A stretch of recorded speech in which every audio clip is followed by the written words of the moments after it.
You know, it is a story that most of us have heard before. The insufficient bridges on U.S. Highway 80 going out to Tybee Island desperately need to be replaced because they can no longer accommodate all of the tourism traffic. Those bridges are constantly shut down for wrecks and during severe weather events, isolating everyone on the island and their ability to access emergency care. But the story that is yet to be told, so far anyway, is why are those bridges slated to be rebuilt all the way into 2026 when the safety threat is right now?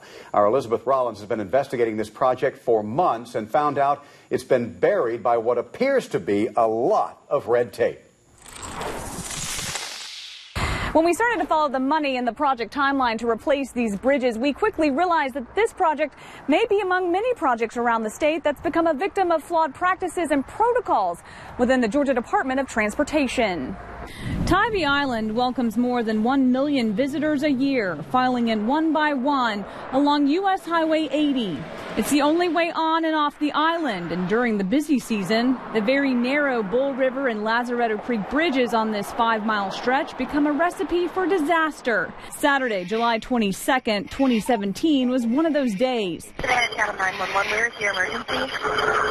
There's been an accident on the bridge going towards Tybee.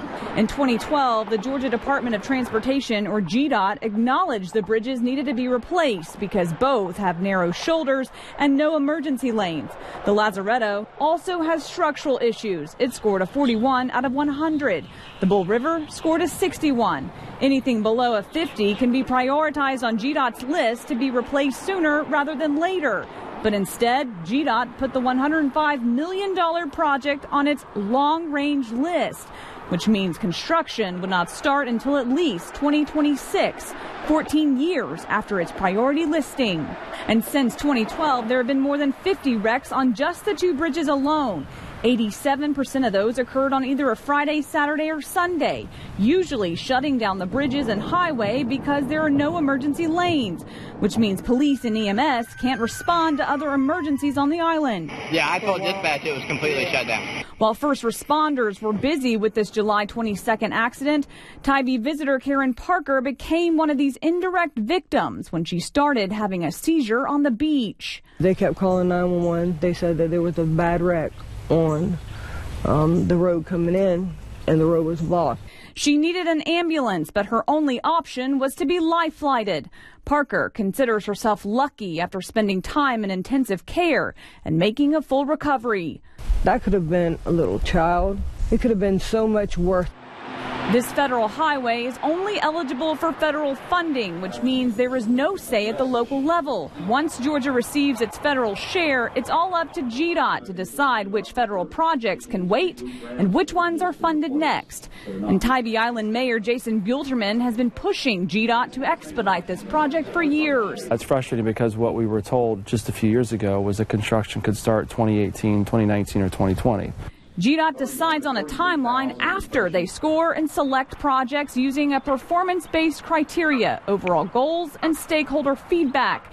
But in Georgia, that information is not readily available to the public, unlike DOTs in states like North Carolina, Tennessee, and Virginia that publicly list project scores and explain why some projects rank higher than others. So we filed an open records request to find out how the U.S. Highway 80 bridge replacement project scored and where it ranks on GDOT's list.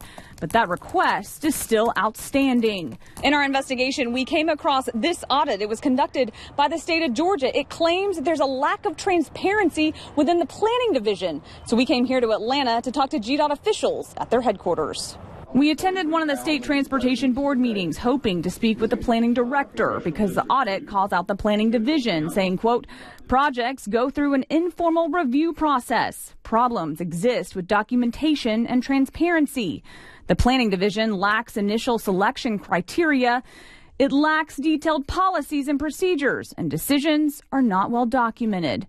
The planning director was unavailable after the meeting, so we went to the commissioner. I came across an audit that said you guys, aren't being transparent about the prioritizing process. I certainly understand that audit and its findings, but I'd certainly disagree that we do and are very transparent, the most transparent that we've ever been. But we still question their transparency because we still don't have their prioritization list or information about how projects are scored. We did find that nearly a dozen federal projects in the Savannah area are slated to be funded and completed ahead of the bridge replacement project, and they all directly benefit the Port of Savannah. That's nearly $530 million federal dollars that GDOT will spend over the next 5 years before ever spending a dime on reconstructing the bridges. This includes the widening of I-16 between I-95 and 516. This $157 million project was identified in 2016, 4 years after the bridge project. Construction will begin in 2018, and it will be completed before the bridge construction ever begins. In 2013, GDOT even delayed a local project to benefit a port-related project. In an internal email, a GDOT official says, quote, "Yep, the locals don't have the money, and this is an extremely high-profile project serving the port. We got to deliver it." In a statement to WTOC, the planning director said this GDOT employee was, quote, "correct in stating the importance of the delivery of a certain project, including but not limited to the fact that Georgia enjoys the status of being the #1 place for business, and freight mobility plays a role in the rating." But that contradicts his statement on the bridge project, saying, quote, "safety is their #1 priority." He also said the project wasn't being pushed back, but rather, quote, had already been accelerated from long range or no identified date to 2026. But according to our WTOC records and Mayor Jason Gilterman, that's not true. What I have been told, again, is that this project is set to be constructed 2019 timeframe, give or take a year. I'm going to tell you right now, I looked it up. It says right now on the website 2026. Yep. But there's no way to track and verify original dates on GDOT's website because according to this audit, all changes in project status are also not clearly documented. As a result, it's difficult to determine the extent to which projects have been delayed or advanced or the reasons for changes. This has been the single most frustrating thing that I've ever dealt with. It's because it's hard to get answers. It's hard to find out when these things are actually going to happen. And the frustration for Karen Parker amounts to a $14,000 bill she received for being life flighted, more than 14 times the average cost of an ambulance ride. They say I should have taken an ambulance. I said, well, I would have if there wouldn't have been cars in the middle of the road wrecked. And the safety threat is overwhelming as long as this remains on GDOT's long-term list. That's very unfortunate. This is about safety. This is about people's lives. Are y'all assuming the liability of what could happen to those lives on Tybee if something shuts it down? Well, listen, people have to be accountable, and safety is #1 for us. We take that very seriously. We're very much focused on making sure that people are safe. We've made safety improvements. And while improvements like the restriping of the Bull River Bridge have been made, the commissioner and planning director are also yielding to the thousands of drivers on the road, saying, quote, "We cannot overstate the importance of driver behavior in reducing these crashes." It's an expensive project, but waiting nearly 10 years also comes with a hefty price tag because there will always be someone bearing the cost of these dangerous bridges.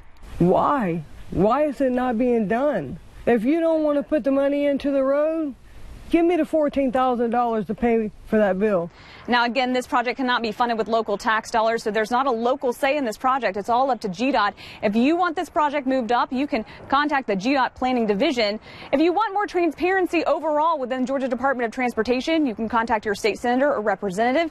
It's up to the Georgia General Assembly to establish statutory requirements to make sure that the department is being more transparent. Reporting from the Bull River Bridge, Elizabeth Rollins, WTOC News. Right now, GDOT is wrapping up the second phase of this 5-phase project, which includes the tedious environmental permitting process. The preliminary engineering should be completed within the next year, but the right-of-way is not slated to begin until 2024. And again, as you heard Elizabeth say, construction not scheduled to begin until 2026.